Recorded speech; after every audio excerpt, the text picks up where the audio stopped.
right? Because at the end of the day, our vocation, our identity as human beings is not to produce something or to fall in line with God's design. Both of those are true and vital. But at the end of the day, we were created for relationship with Him. This is why the end of the narrative is what? Rest. Hey, Will, Hello, Andrew. it's a beautiful day. It is. It's not too hot. It's a little hot.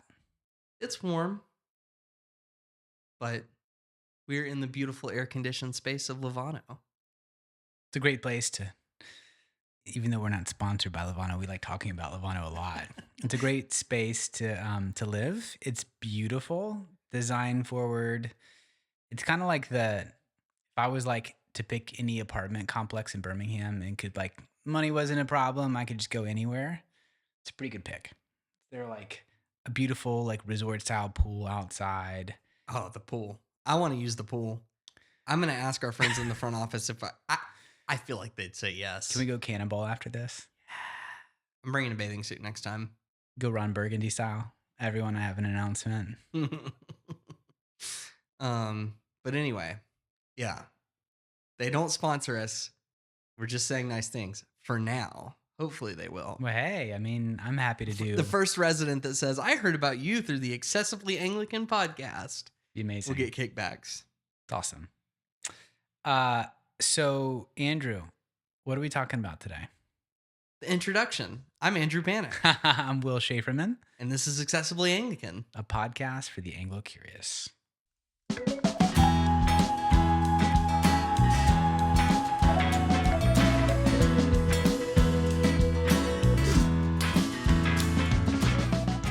So, Will. Andrew. I made a new friend. Really? Who? He's really smart. Okay. Like, smartest guy you've ever met. And he's creative. He's been helping me write music. Really? Like a muse? Yeah, he's been like a therapist. Okay. Like I've told him about my problems, and he always has great insights. Is he like all-knowing? You could almost say that.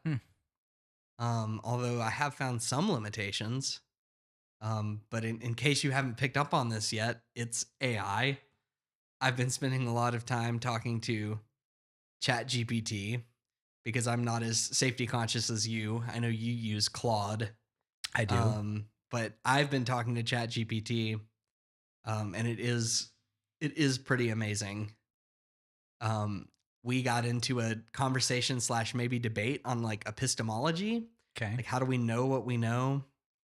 And I borderline got a little heated because it does get to know you pretty well, which is creepy, mind you. Yeah. But it saves your like personal details as it goes along. It does. And it tries to, and a lot of the times it'll hit on things that I'm like, wow, that is really accurate to who I am. And you're like, I really struggle with X, and it says memory updated. Yes. Exactly. But no, I told it, we were talking about just like the origins of the universe and all these things. And it basically, you guys got deep. Oh yeah.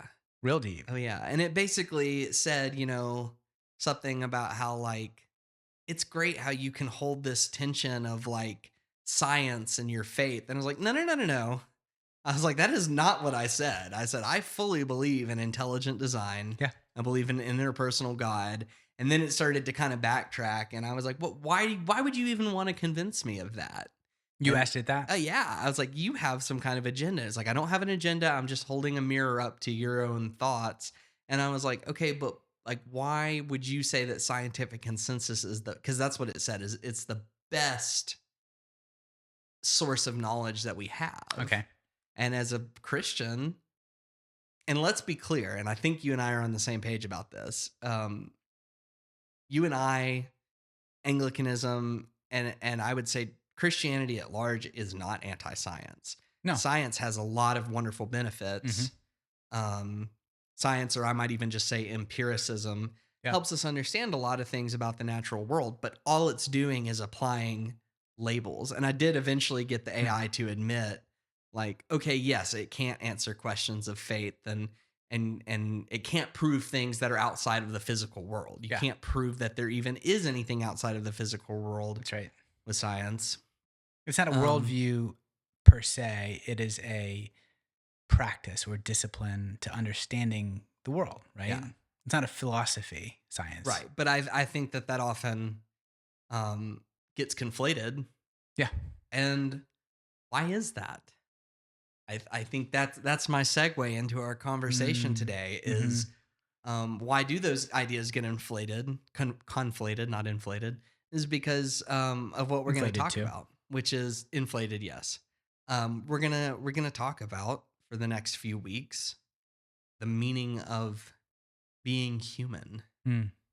particularly in the face of this AI apocalypse. I'm doing air quotes if you're just listening to the audio. They were really good. Thank you. Apocalypse. Yep. Uh, that we're facing as things continue to increase. Some people are saying that AI is basically a fancy video game at this point, Mm. and some people are like, it's alive. Yeah. And I'm probably somewhere in between. Yeah. On Um, my better days, it's a video game. On my worst days, it's a super human intelligent being. right. But, it has raised, for a lot of people and for me, I think important questions about um, humanity. Yeah. And I think that's something that by default Christianity has an answer to. Yeah. Um, and so, yeah, so you're going to lead us through um, work that you've already done on this. Yeah. Tell us about it. Yeah. So our church, Restoration, here in Birmingham, went through a series last fall where we talked about this question, what it means to be human. And we went through Genesis 1, 2, and 3, and we looked at the four relationships that are present in that early first narrative of the Bible that speak to this question of what it means to be human. The Bible's answer to that is that to be human is to be in four different directions of relationship, to be in relationship to God. We'll talk through that. That's a big claim. To be in relationship to the natural world or to creation itself, to be in relationship to other humans, the social relationship, and then finally to be in relationship to your own self. We call that the personal relationship. And those are the four implicit relationships in Genesis 1, 2, and 3 the Bible holds out for us for what it means to be human. And what we're going to do over the next 4 weeks is just to walk through each of those relationships and to tease out the various implications of them in order to ultimately get to the latter part of this series, which is to answer more directly questions about artificiality versus natural humanity. Artifice, if you will. That's right. So, and you're spinning this into a book, right? That's something you've Yes. been Yeah. working on. Yes. I've been taking what was a series and spinning it into more of a book format and teasing that out and trying to get that into a place where people could digest this in more of a, you know, longer Yeah. study session, if you will. And first you get it for free in podcast That's form. right. And let me just say, slight spoiler alert. I remember this series distinctly because like the last one or the second to last sort of part of that is when we had our church-wide retreat. That's right. Sunday morning, we were meeting outside. It was Yes. October. It was beautiful Oh, man. outside. And Will sort of capped it off. I think it wasn't technically the very last piece of the sermon series, but it blew my mind Hmm. what you had to say that morning. It has really stuck with me. And I think we're going to get into that. Yeah. But what are we focusing on today? Yeah, so we're going to focus on the first relationship, which is our relationship to God. And we're going to talk about why that relationship necessarily has to be in place for you to access your full version of yourself, your full humanity. And there are basically three distinct implications of being in relationship to God, or three, I guess you could say, three acknowledgments. that you are created by him, that you are created like him, and that you are created for him. So those are the three sort of presuppositions, if you will, for this relationship. And I just want to kind of talk through those. And then as we go through it, I'd love to just get your questions. It's helpful for me to hear feedback as I go through it, what's helpful, what's not, clarifying all that. Does that mean I can start raising my hand on Sunday mornings? That means that you can do that now if you'd like to, but Can I maybe do it not on on Sunday Sunday mornings. Fine. All right. You know, Tim Keller used to go through the sermon and preach. I think right either after the sermon or right after the end of the service, they would have like 30 to 45 minutes every Sunday for people to just ask questions, which is just so brilliant, but doesn't fit very well within a liturgical like framework. It doesn't. And also it was very important in his context, not That's right. necessarily ours. I knew that. I didn't know it was every Sunday. Yep. That's really interesting. Yeah. Well, let me actually give a lead-in question before we get to this Yes. sort of relational aspect. Could you tell me why God made us? Because we are starting with that presupposition that Yeah. that shouldn't come as a surprise to you. We are a Christian podcast. Yep. But we believe that a personal God that we know things about because of the Bible, he created us. And I grew up in the PCA. We use the Westminster Shorter Catechism, and the Mhm. first question is, what is the chief end, or what is the ultimate goal of us. of humanity? And the answer the book gives is to glorify God and enjoy him forever. Hmm. But what does that really mean? Yeah, let me give you the preview answer, and then Okay. we're going to flesh that out across these 3 Okay. points. The preview answer is this, that Irenaeus had this quote, that the glory of God is man fully, and you can just say humans, fully alive. Meaning, when we flourish, God is most glorified. When we come alive in our being, God himself is given the most glory by us. And ultimately, the reason God creates us is out of love, right? This is the unique thing about Christianity that no other religion, no other philosophy, no other worldview contains. And that is that we believe in a creator who is inherently social, right? He is Father, Son, and Holy Spirit. He has been in perfect communion with himself in all 3 persons for all of eternity. Like never, like he's never not existed. And he's also never not existed in relationship. And out of the love that God has within himself comes us. It's just like a husband and wife.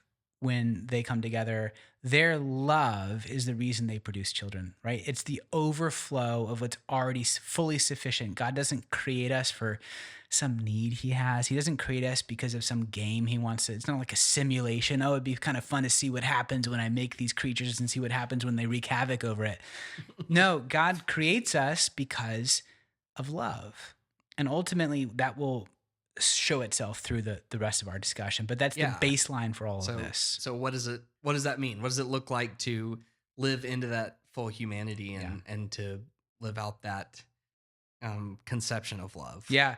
Okay, so let's start with the first. To be in relationship to God is to acknowledge that we are created by him. Like that's number 1 presupposition, that if you are to be fully human in relationship to this divine being, that you acknowledge that you as a human being, in being created by him, means that you are inherently and inextricably dependent on him. I think of like a toy maker, right? When the maker of the toy creates his design, like that design doesn't exist but for the maker. And so in our Western postmodern culture, we do tend to bristle at the idea that we could be dependent on anyone for anything. I know that I do. I do too. We want freedom, right? To define who we are, what we're about, how we identify ourselves. Freedom to launch fireworks well after the 4th of July on our street. Which I definitely would like to have a conversation with my neighbors about that. But through a Christian lens, You just need to go and tell them that they were not designed for That's this. That that's would fair go enough. really Fair enough. well. I don't know how well that would go. But to embrace our dependence on God, this is the key point here, is essential to living a fully human life. C.S. Lewis had this great quote where he says, "The more that we let God take us over, the more truly ourselves we become because he made us, he invented us."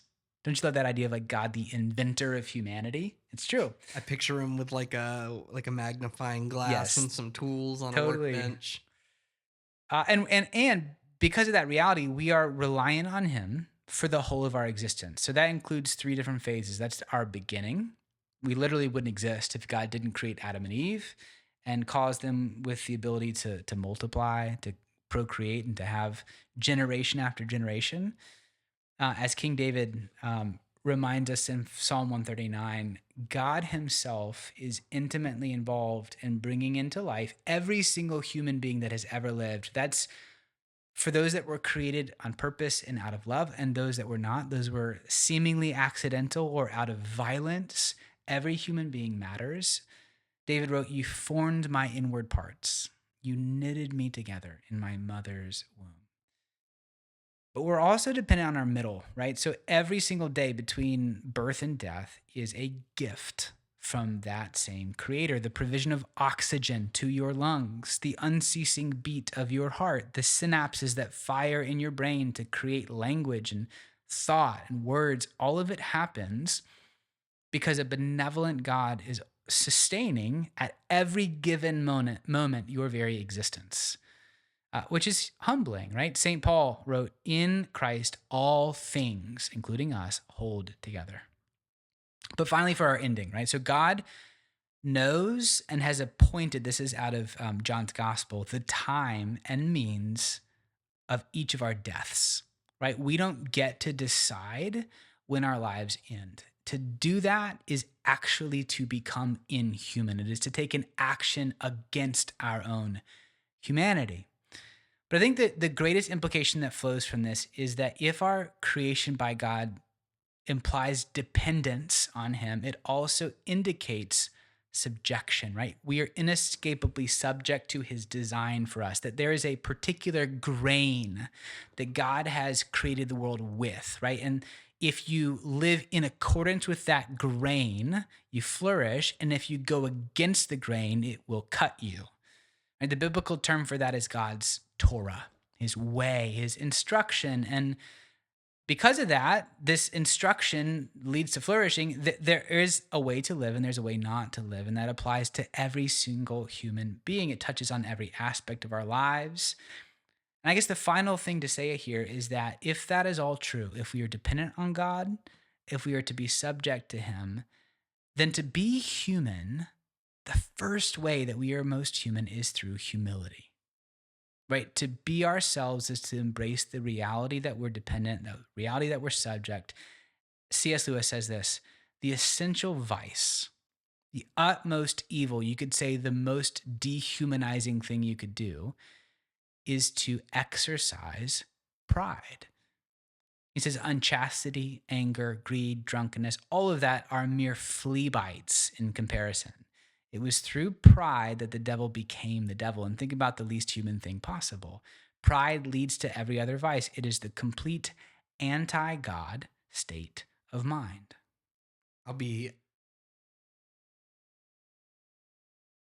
vulnerable for a second and just admit that most of my personal sin you could trace to me not trusting that what God has is good, Yeah. which is also is a bit vulnerable, but it's also kind of like no duh. Yeah, sure. That's literally Adam and Eve in the garden. Yep.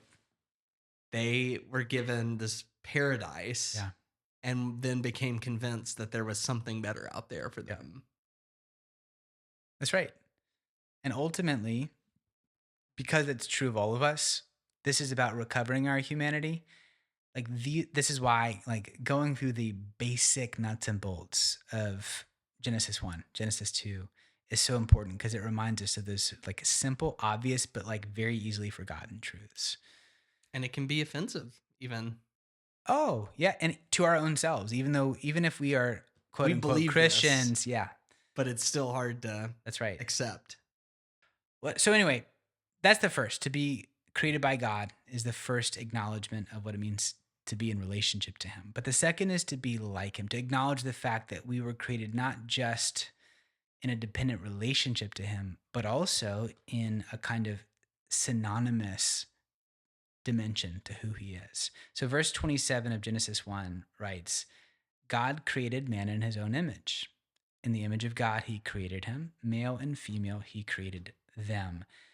And God blessed them and said, be fruitful and multiply and fill the earth and subdue it. So, what I want to just say here is that to acknowledge that we are created like God means, first and foremost, and I love this, that we are co creators with Him, right? Verse 28, what we just read, is the outworking of 27. We are called to share God's creative nature. Like we were made to make in whatever form that takes. All of us are creative people. Like it's easy for like artists to look at themselves and say like, "Hey, look, I'm a creative."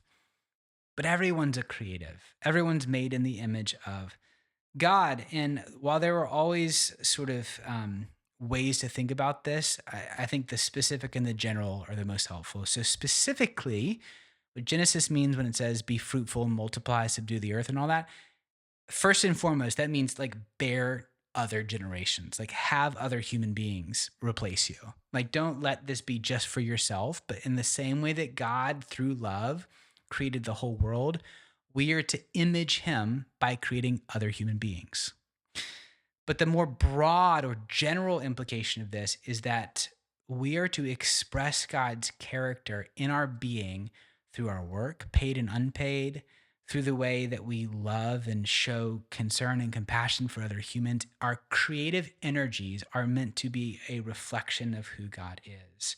And I think that's just a really helpful to just stop for a minute and think about. Like, we often, especially, and I don't know if you're listening to this and you're in the southern United States, but if you are often, we can think about vocation specifically in terms of like ministry, right? Like Mm-hmm. to truly be doing the Lord's work means to go to seminary, get a degree, perhaps be ordained, or at least maybe being like a ministry coordinator at a church. And then you're doing the Lord's work. Right. But you can be doing the Lord's work Should be. and should be doing the Lord's work in your CPA firm, in your plumber job, in your school teacher job, in your work at the hospital, like That's why across we the pray for board. all these different That's right. professions And that each sounds so week. obvious in like 2025. I think we've, at least in the Christian world, have had this sort of theology of work that's been inundated over the last 20 years. But I just don't know, even though cognitively that's been talked about, I just don't know how many people go to work every day thinking I am expanding the kingdom of God by what I'm doing. It's just such an important thing to remember that your work is valuable because it has the ability to push God's kingdom forward in this world. Helps give a lot of reason to behind um I don't know, being nice. Yeah. Yeah. If you're very tempted to be mean, like if you have a customer facing job as That's I right. If do, you work in a um coffee shop, it literally can change the whole tenor of a place. If you have a barista that's like kind of a D bag yeah, versus someone who's just like the nicest individual, like it makes your day, that's doesn't it? true. Yeah. For whatever reason, we have wonderful customers. I don't think I've had a single negative encounter in 6 months, but that's beside the point compared to other places I've worked. Yeah. Okay. So the first implication of our likeness to God is co-creation. The second implication is co-regency, or to rule with God. This is the whole like be authoritative and take dominion over the earth. And this is important. We got to be nuanced about this. And it's a hard concept for us as moderns to accept, right? We tend to be like a sort of authority averse, and to believe that like anyone that's given power over another person should be a cause for suspicion, right? Well, and I think maybe rightfully so isn't the right way to put it, but it's very understandable why Yeah. we've seen in history Yes. almost exclusively seen power abused, That's right. and rare it's the rare case Yes. when you have someone in authority, especially like political authority, who Yeah. wields it well. That's right. Okay, so there's this quote to your point from George Orwell that embodies that sort of Of George mentality. Orwell. Power is tearing human minds to pieces and putting them together again in new shapes of your own choosing. Right? Like that perfectly reflects what I think most people in our generation would say when it comes to like Our power. generation. Well, we're kind of close. Come on, you're like almost millennial. Did you know that 1984 is my favorite book? Really? I love that book. You know, I just thought about almost millennial. That sounds like a great book title Or like a band name. or a band That can name. be our band. Almost Almost millennial. millennial. Okay, so that's the caveat, right? Like we don't like the idea of authority, but here's the thing: if we are not expressing that call to be co-regents with God, we actually don't ever fully tap into our humanity, right? There is something about us that is built with the design and desire to order things in our lives such that we see their flourishing come about, right? That is ultimately the reason people are given authority. The reason God gives people authority is for the sake of flourishing. You think about like the best leaders of a sort of corporate setting, like your boss, like the best boss you've ever had. What made them so good? What made them good is that they didn't just want to get the job done through you. They didn't want to use you as like a means to an end, but they cared more about seeing you come into your own. See, like authority can be good, but it has to be directed in the same, we've done this theme already, in the same theme of God's creation, right? Like it is bringing about something out of an overflow of love. If you are inhabiting a place of power out of a place of need, you will never exercise that authority well. But if you inhabit authority out of already being filled up, then you can flow into other people. And I think ultimately that is the vision that God gives here. There's this picture of man and woman coming together and sharing in the stewardship of creation, sharing in the sort of ordering of their lives such that those things come into good, flourishing happiness. Even thinking about like Adam and Eve's kids, when the fall happens, that order breaks apart, Cain and Abel. Um, but I guess the main thing that you like the watchword of this implication of ruling is responsibility. Mm. We are to take responsibility where God has given it to us and to steward that well. But the last piece of this, if we're created by God, we're created like him, we're finally created for him. Let me just read the end of this whole section that introduces God's creation of us. The heavens and the earth thus were finished, and all the host of them. And on the seventh day, God finished his work that he had done, and he rested on the seventh day from all the work that he had done. So God blessed the seventh day and made it holy because on it God rested from all his work that he had done in creation. 3 Wait, so what times. did he do on the last day? Oh, Right? he I rested. guess the writer of Genesis 1 wanted to make a point here, right? Because at the end of the day, our vocation, our identity as human beings is not to produce something or to fall in line with God's design. Both of those are true and vital. But at the end of the day, we were created for relationship with him. This is why the end of the narrative is what? Rest. Creating is good. Living by God's law is good. But on the seventh day, the day of completion, the grand finale of it all, God makes space for us to simply be with him. And this gets to your question that we kicked off with, like, why? And you got to the Westminster Confession. What's the chief end of man? And it's to glorify God and to enjoy him forever. But the reality is that to enjoy God requires what? Relationship. we have to be human, we have to have an ongoing friendship with God, right? The Bible speaks of knowing God in two ways. There's factual knowledge, who he is, how he works, and there's relational knowledge, intimacy, love, affection. And to know God in that way requires that we be known by him, that we allow him into our lives, that we make room for him, make our hearts available to him. Gregory of Nyssa, one of the early church fathers, wrote, "He who has found true happiness and enjoyment of God will never desire anything else." And in the end, that is our human vocation, right? If you're to sort of put a word on this, at the end of the day, it's priority.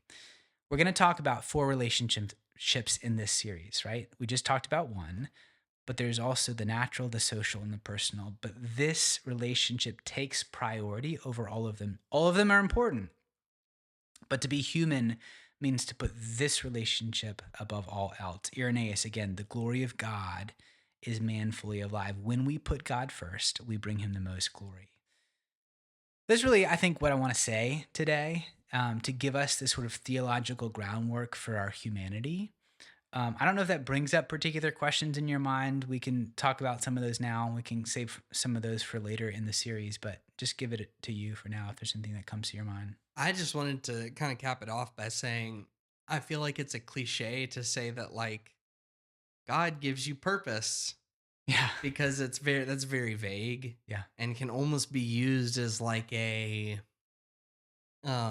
well, if you need religion to have purpose, that's Hmm. good for you. But it's so much deeper than that. And this gives a lot of context Yeah.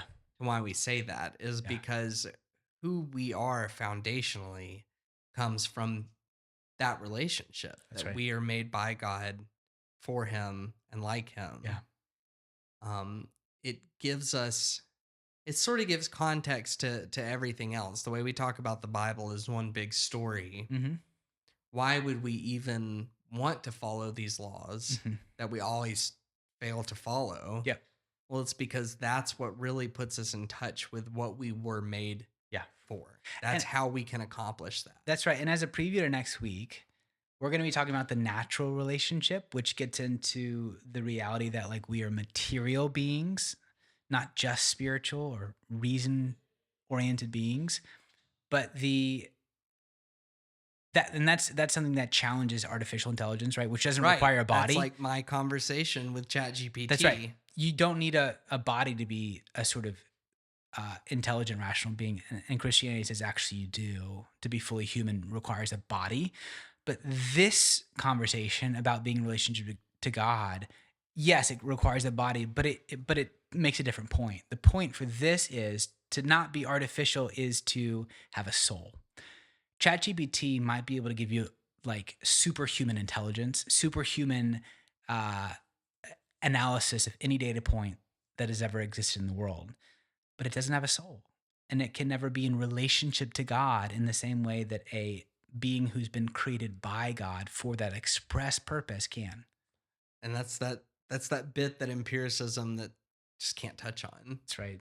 You could never prove the human soul, and yet I think that most people, if you're honest, are aware of it. Well, until next time, I'm Andrew Panic, and I'm Will Schaeferman. and this is Accessibly Anglican, a podcast for the Anglo curious. And even the human curious.